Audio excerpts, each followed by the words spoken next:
Buenos días, mis hermanos. Aquí comenzando con la lección, la primera lección en esta nueva travesía que nos emprendemos. Estamos estudiando en este nuevo año la lección número 1 para este año, el primer trimestre. Se titula Uniendo el cielo y la tierra.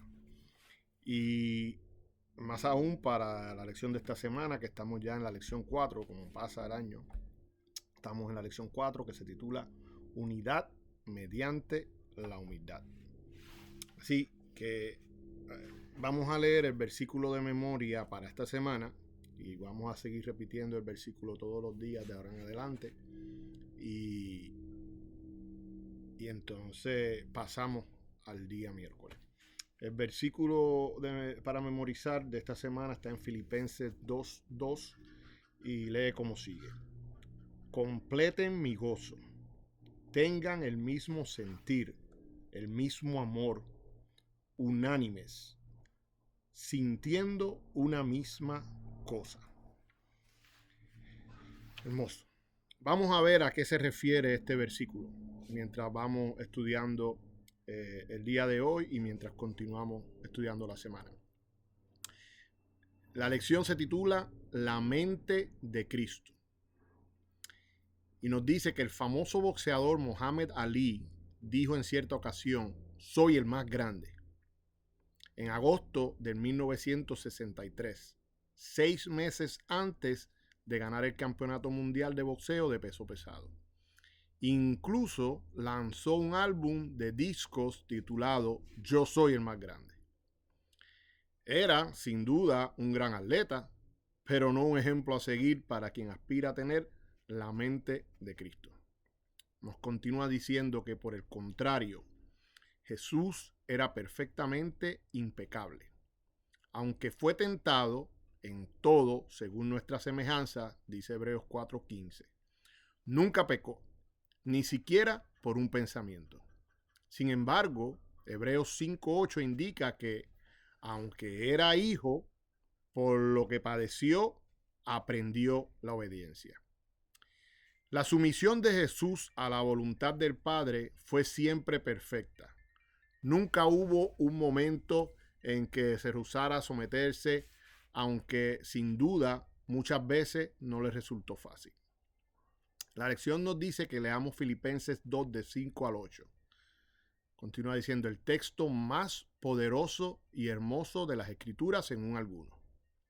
Y nos pregunta, o nos hace una serie de preguntas. ¿Qué dice Pablo aquí? ¿Qué implican esas palabras? ¿Cómo podemos aplicar a nuestra vida el principio que se expresa aquí? Leamos. Filipenses 2 de 5 al 8.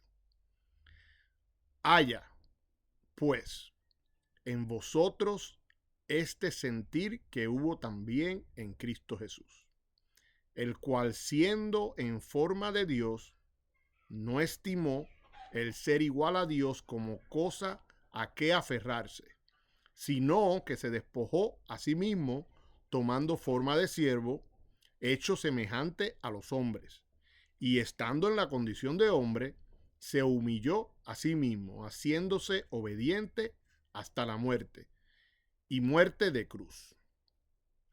Jesús, quien es igual a los otros dos miembros de la deidad en naturaleza, no solo estuvo dispuesto a hacerse humano, sino también se hizo siervo o esclavo, y luego se ofreció como sacrificio por nuestros pecados.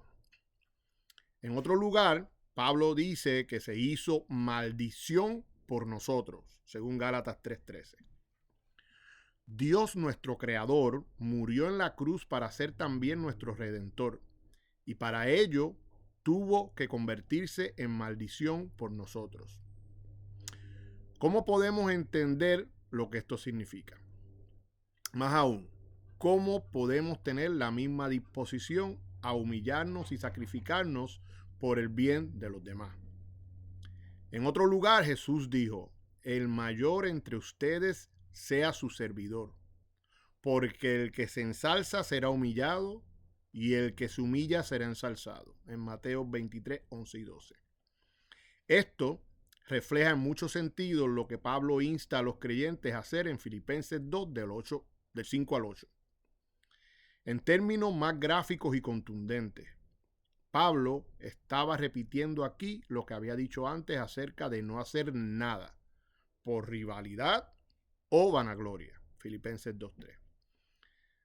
Nos termina con una serie de preguntas para meditar y nos dice cómo debemos responder a lo que Cristo hizo por nosotros según Filipenses 2 de 5 al 8. ¿Qué respuesta podría ser adecuada o digna de lo que Cristo hizo por nosotros aparte de postrarnos y adorar? ¿Por qué es tan erróneo pensar que nuestras buenas obras pueden sumar a lo que Cristo ya hizo por nosotros? Vamos a ver qué nos dice el espíritu de profecía.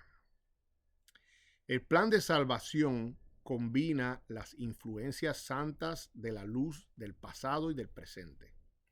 Estas influencias están unidas por la cadena dorada de la obediencia por amor. La recepción de Cristo por la fe y la sumisión a la voluntad de Dios transforman a los hombres y las mujeres en hijos e hijas de Dios, mediante el poder que únicamente el Salvador puede darles. Son aceptados como miembros de la familia real, herederos de Dios y coherederos con Cristo. Amar a Dios de todo corazón y ser participantes de la humillación y los sufrimientos de Cristo significa más que lo que muchos comprenden. La expiación de Cristo es la gran verdad central alrededor de la cual se agrupan todas las demás verdades pertinentes a la gran obra de la redención. La mente del hombre debe fundirse en la mente de Cristo. Esta unión santifica el entendimiento e imparte claridad y fuerza a los pensamientos. O sea, hermano, la unión de nosotros como hermanos, la unión de la iglesia es importante. Dice una historia que un familiar de un paciente mental fue una vez a recorrer las facilidades y se percató de que habían cientos de pacientes con enfermedades mentales y solamente habían tres custodios, 3 personas para cuidarlo. Y este familiar le pregunta a la persona que lo estaba guiando y dice, oye, pero ustedes no tienen preocupaciones, no tienen problemas que todos estos enfermos mentales se rebelen y solo con 3 guardias y se escapen. Y el guía contestó firmemente y dijo, no tenemos ese problema. Los enfermos mentales nunca se unen. Hermano, tenemos que dejar cualquier diferencia a un lado y unirnos en Cristo. Que pasen un lindo día, que Dios les bendiga y hasta la lección de mañana.